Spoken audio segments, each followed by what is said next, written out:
Hello friends, I am going to do a little bit of a garden planting today. You know, I planted this long path with the new bed around it. You know, about now it's been probably at least a month or more. And we have had some wonderful rain since then. And I still was gonna plant some more. So as you can see, since the last video on this path, I have planted the in-between part that I said I wasn't ready to do yet.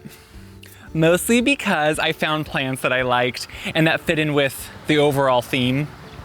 And I decided it's hard for me to look at something incompleted, even when I tell myself that's what I'm doing. So I decided just to keep going. So I'll walk you through what I have planted, but today what we're gonna focus on is this big area where I have nothing going through kind of all these plantings. And I decided to add something that felt a little bit, structural or architectural, which if you know me, that's me, but it's gonna be a big textured pattern of just teardrop seed grass. So I planted a lot of teardrop seed in a bed that connects to this on the path that I did last year. And I really like the element of just, if you don't know, teardrop seed is just it is a cultivar of prairie dropseed grass. It stays a little bit more compact, a little bit more upright, and that's just what I started using over there, and I like it. And so I'm gonna be planting it in here, and I'm gonna kind of go through the steps where I found some nice 4-inch size ones. And what's great about a lot of ornamental grasses, they don't wanna sit in wet soil. And while this holds moisture really well and it rains, it drains really well. And it can sometimes be dry if we're having a drought. So this is an area that does really well with a lot of ornamental grasses. So I want to lead you through what I'm doing, kind of the shape and pattern I'm going to do.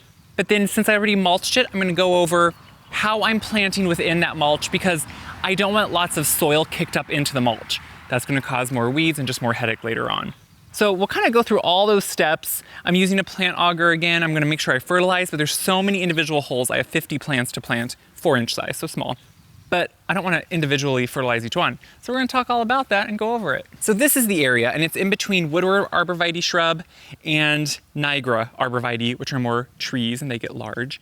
The woodward stays shorter. Eventually what I want to do is put a split oak rail kind of like fence back behind. That's why I put these big pallet-sized limestone steppers in.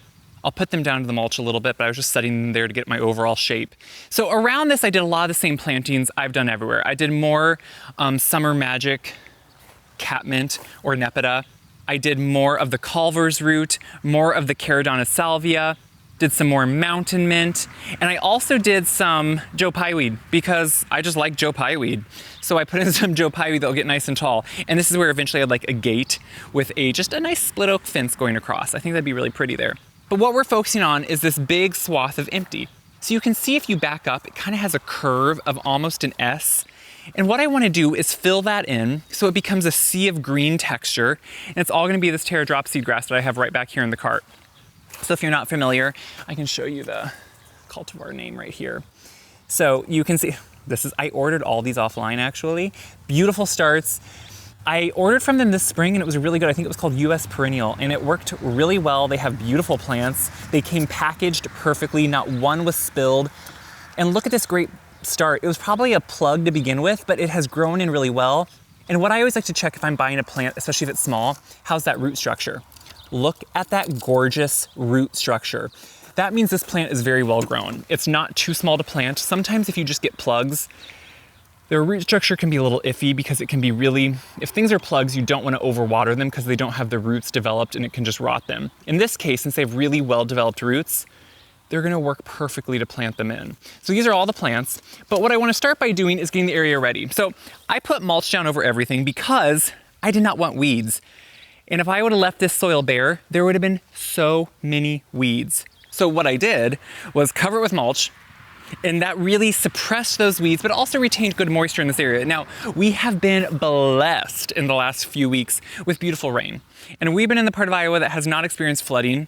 Thankful for that. I hurt for those that have.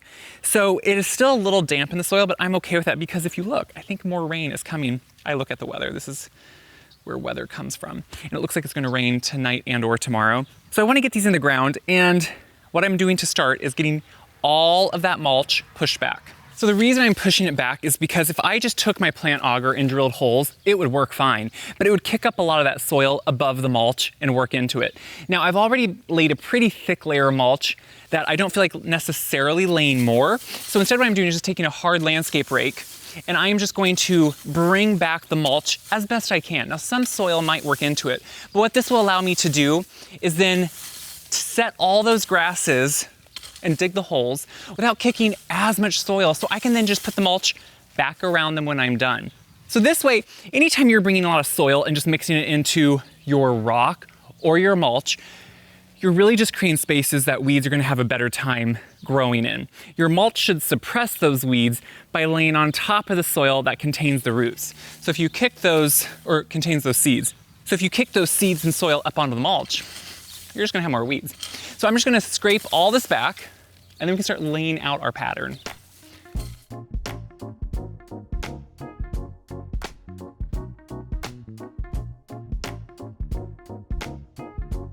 So I just completed, it really wasn't that much work, taking back all this mulch. Now, these, like I said, are small 4-inch starts, but they get to about 2 to 3 foot tall and wide in time.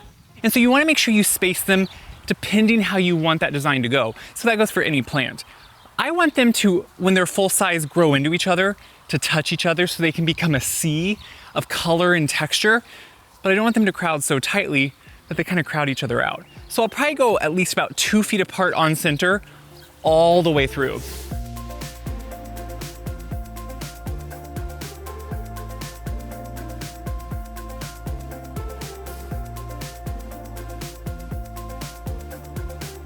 If I back up enough, you can see I've set them all out, spaced them about 2 foot on center. Some of them might be a little closer.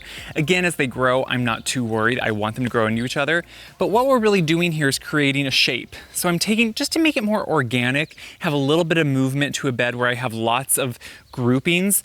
We're gonna have a big green shape now, kind of creating this S all the way through this big area, which I'm excited for. I've always wanted to keep this a little bit lower.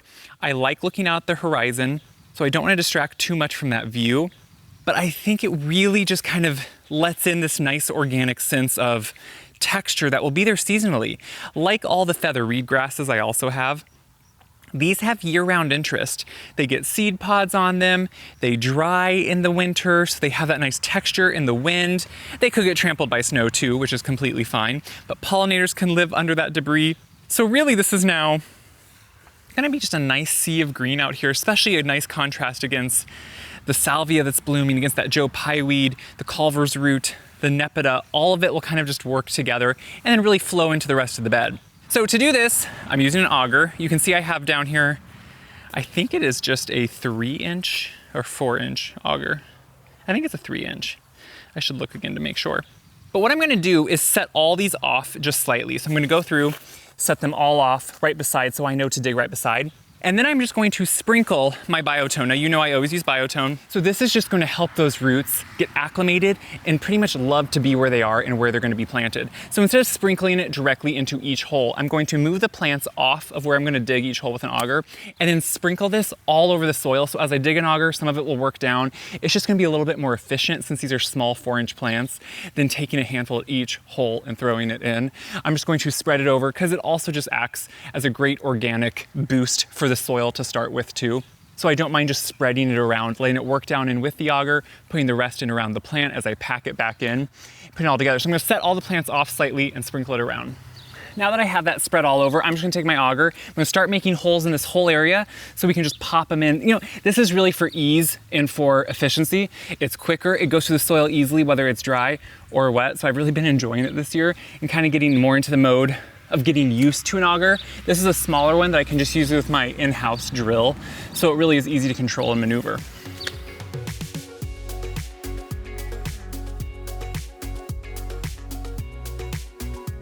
To pop these in, you can see how easy it is. So this hole now is pretty much the perfect size. So when I take one of these out, I will only rough it up just a little bit. The roots are really well established, and if they're a little tight around the bottom, like they've been pushing out the bottom of the container, that's when I make sure to go in and kind of pull a little bit, just so they have the acclimation and the want to go into this new area. So that biotone I put all over works down into the soil with it.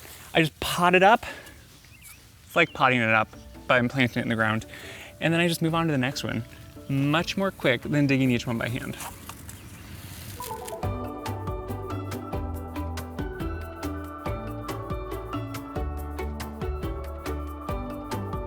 Okay, my battery died, so I'm gonna go switch it out. Keep going at the holes, but you can see within, what, 10 minutes, not even, I've planted a good third of them probably already, a few more to go.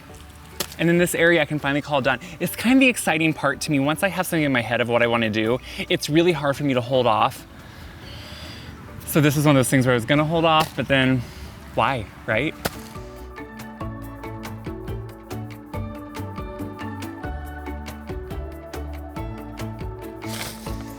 On this side, did you see what I did there? I did this so that I dug the holes and then put on the biotone. It kind of gets some more in the hole so you don't have to worry about it as you're planting them if you want to do it that way.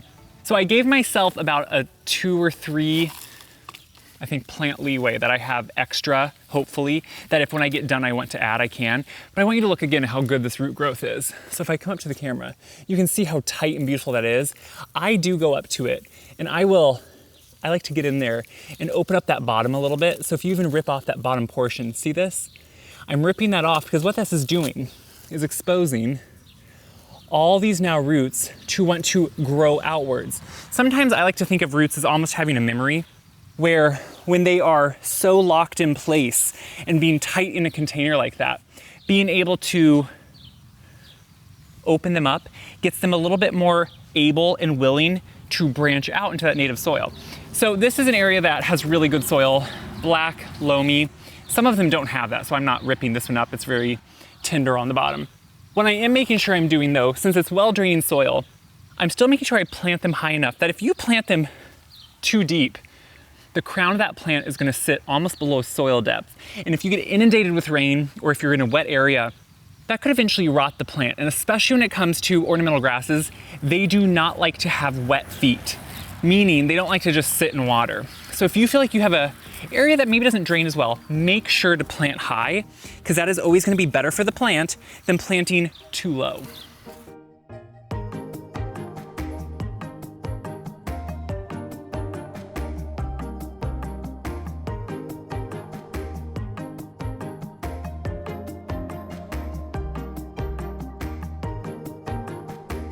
Once everything is planted, which all these are now, I'm just taking all that mulch and I'm pushing it back. I could use a rake, but the reason I'm doing by hand is it's very easy at this point to grab a big rake full if you were doing that and cover up a plant completely like I just did this one and not even see it.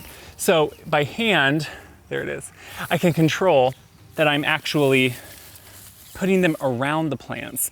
Now I have about a 3-inch layer of mulch here, which has really suppressed the weeds almost 100%, I would say, in the last few weeks, even with all the rain, and it has really kept that moisture in. So obviously, first thing would be to water these. They are well watered to begin with, but they are going into quite wet soil. And since these are an ornamental grass, and I'm keeping in check and knowing that ornamental grasses don't like to be too wet, I'm not gonna water them tonight since they are wet, the soil is wet, and it looks like rain is coming, because I don't wanna give them too much water. So instead what I'm gonna do is watch the rain, see if it rains tonight or tomorrow. And then as I need to, when I come in and check, if their soil that the roots are in is dry, I'll water them. If it is damp at all, like it is now, I'm not gonna water them. I want them to dry out well in between because that's what they want too. And if they stay too wet, it can be really hard on them. So what I'm gonna do is push all this back around. So let's kind of step back away so you can see what's going on. Now, my helper today was supervising. Kip did a really good job making sure I got them all in. But what you can see as you come up to it, right now they seem small because they are, but by next year already, they're gonna be double, if not triple the size. But you can see it starts up here and we get this nice organic shape that's gonna go through here. And all the other plants will be growing around it too, which is what I'm really excited for. And this is the final really installment of plants in this area. Like I said, really the last thing I wanna do is put some type of fence back there just for looks. A split rail fence will be very minimal and you'll see right through it. It'll just be really pretty. And that's where these stepping stones will go to, so I can have a gate to go out to my field if I want to, which is coming in nicely too, of that prairie area. So this whole area now has all the plants. They're all drought tolerant. They're all going to do really well in full sun. And they're all going to be easy care that I can just mow them off with a push mower in the spring, let them all self-compost it back into the soil, and it will be a sea of texture and color with the blooms, with the greens, all year long. Sometimes I think gardening can feel overwhelming. We don't know where to start. We don't know what to begin with. We don't know even what plants we want to do. And I think the whole idea is start in one section, one small area. Look at your sun requirements, look at your light requirements, and look at the size of plants you want to have when they're fully established. It's really important to know that final size of plants. In this case, all these grasses are going to be 2 to 3 foot tall and wide. And then know what you want them to do. Do you want them to grow into each other? Do you want things to stay separated and individual? It depends how formal you want it. I wanted this to be more organic, so they're gonna be touching and gonna be more like a beautiful swale of green and color, and that's what I'm really excited about. So this is a step-by-step process. I have done this path in multiple steps. You know, I did 2 different plantings last year around that side. I did really 2 different plantings behind me this year. And I did everything as much as I could at a time, but knowing that as this gets larger, the maintenance on it will be easy and something I can handle by myself. And that's really, to me, what an exciting part of this is. So I hope you found maybe a few tips along the way, maybe found a few ways I was doing things. If nothing else, the plants I'm using and knowing what works well. If you're in zone 5B like I am, I'm in Southeast Iowa, but you might have a zone 5B somewhere else. And that's what it's all about, learning what works for other people and hopefully helping us grow in the time too, because I learned so much from all of you and what you do too. So until then, I hope you share this video around so other people can see how easy gardening can be and we can all take steps to make our place closer to the dream we have in here, right?